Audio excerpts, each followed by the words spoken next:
రాష్ట్రానికి జీవనాడి అయిన పోలవరం ప్రాజెక్టు తిరోగమనం పట్టడానికి వైకాపా ప్రభుత్వం తీసుకొచ్చిన రివర్స్ టెండర్ విధానమే కారణమైంది. డబ్బు ఆదా కాకపోగా ప్రాజెక్టును గోదాట్లో కలిపేసినట్లు అయ్యింది. 1548 కోట్ల నుంచి 4637 కోట్లకు పోలవరం పనుల వ్యయం పెరిగింది. అదనపు పనులతో గుత్తేదారు సంస్థ మేఘాకు భారీ లబ్ధి కలిగింది.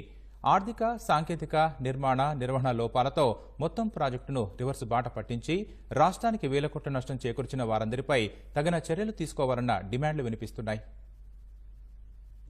రివర్స్ టెండరింగ్ పై పోలవరం ప్రాజెక్టు అథారిటీ వద్దని చెప్పినా నాటి సీఎం జగన్ వినలేదు.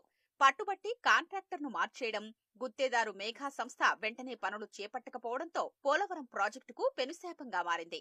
జగన్ అధికారంలోకి రాగానే పోలవరం రివర్స్ టెండరింగ్ పేరుతో 628 కోట్లు ఆదా చేసినట్లు చూపించి రాష్ట్రాన్ని ఉద్ధరించినట్లుగా కబుర్లు చెప్పి అప్పటికే 72% పూర్తయిన పోలవరం ప్రాజెక్టును కుట్ర